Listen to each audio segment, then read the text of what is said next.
In this session, we're going to talk about the importance of the Magico-Religious function in the broader context of Indo-European culture. This video also answers question 1 of Magic for Priests and the ADF Clergy Training Program as it stands at this recording. The question prompt is, discuss the importance and actions of the Magico-Religious function as it is seen within the context of the general Indo-European culture.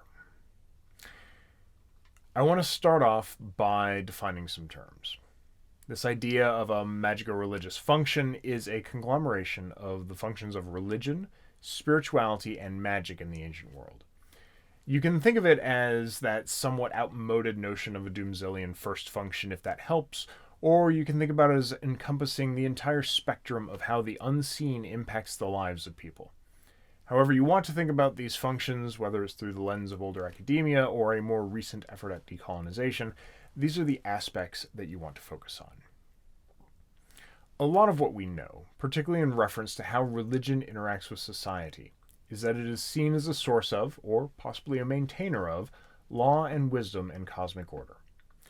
Mallory, in his In Search of the Indo-Europeans, discusses these aspects on pages 131 to 133 in my copy. He describes Dumézil's work, suggesting that the first function of Indo-European societies revolves around both this magico-religious order and a legal order. The second function is, of course, a military function, and the third is all about fertility in the land. What we want you to be thinking about as you read myth and culture is this. Where did these things, religion, spirituality, and magic, fit into the broader cultural context? And how did participants in that culture seem to view them? How did they interact? What was their reaction to the places and people they encountered that were magical, and how did those encounters shape the narrative?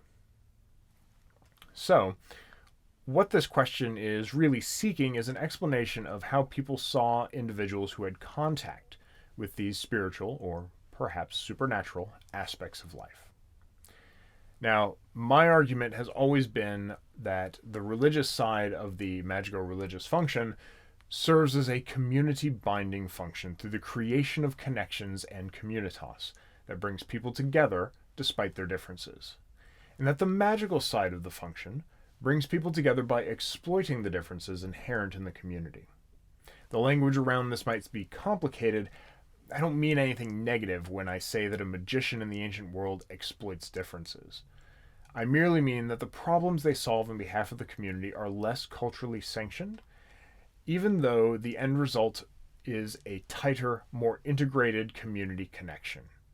I do think that this is a bit of a simplistic argument, but it helps to navigate broader differences between what magic is and what is religion in the ancient world. So let's look at 2 examples, one religious and one magical, to get a feel for how to answer this question. First, we're going to look broadly at the Eleusinian Mysteries of Greece. Now, the Eleusinian Mysteries are a perfect case study in taking what unites a community and building on it. The only 2 requirements were that you had to be free of blood guilt, meaning you can't have murdered anyone, and you had to be able to speak Greek. If you can do those 2 things, you met the requirements for initiation. Men, women, and even slaves were allowed initiation. These mysteries are emblematic of the way that civic religion and community religion were often handled in the ancient Indo-European world. The folk would come together and experience a religious connection to one another, allowing that connection to bring them closer as a people to one another. Now, the Eleusinian Mysteries are highly structured and state-sponsored for the last 400 years or so of their existence. But we know that the regular religious events, including community sacrifice and work, focused on similarity over difference. Citizenship, language, and other connective cultural experience formed the basis for this sort of religious work, and it led to a binding and consolidation of the popular work. This sort of work is done publicly on behalf of the community as a whole. It is supported by the whole community, and thus we think of it as religion rather than magic. But I mentioned that magic exploited the differences to bring the community into harmony. Let's talk a little bit about that.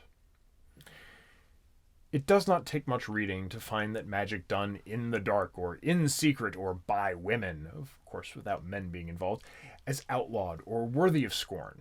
Indeed, in Book 2 of the Laws, Cicero speaks specifically against secret nighttime rites led by women. Ancient folks themselves thought a lot about different kinds of magic. There was magic for stealing harvests, magic for forcing people to fall in love, and magic to heal. There was magic to bind others, and magic to tie their tongues in court. Magicians, particularly those who are not healing sacred diseases, are lower class than priests.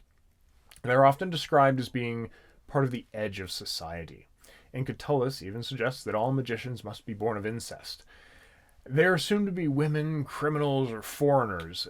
This places them on the general outskirts of society, and that is where the magician, without religious connections and standing, remains.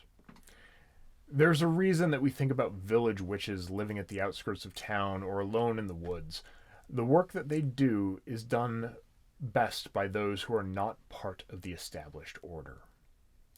But it's important to note that magical things are not a crime because they are magical. Rather, they are crimes because of what they do. They break the social order of things. To spirit away someone's crops by magic is wrong because it is stealing. To craft a love potion and use it on a person is wrong because it cheats another out of their inheritance. To use herbs to poison a person is wrong because it's murder. It has very little to do with magic and everything to do with working within the set rules of the community. Still, the majority of the work done by magical practitioners is important to the community. Fertility magic, whether it is for a safe pregnancy or to cure impotence, is a key to sustaining families.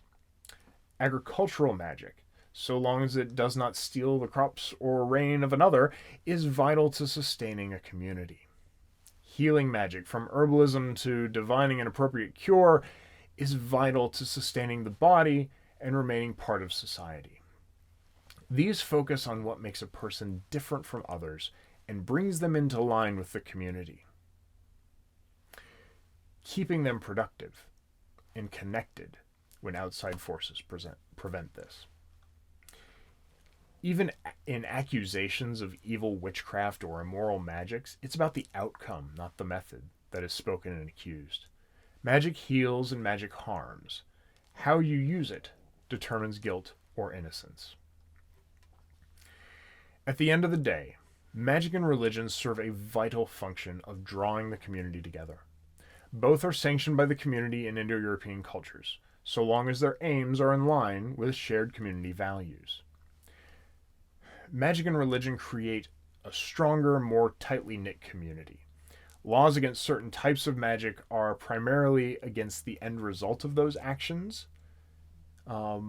whether those are rituals or magic, or what goes into them, which means that so long as the magic is for the good of the folk, it is accepted and approved of in the ancient world.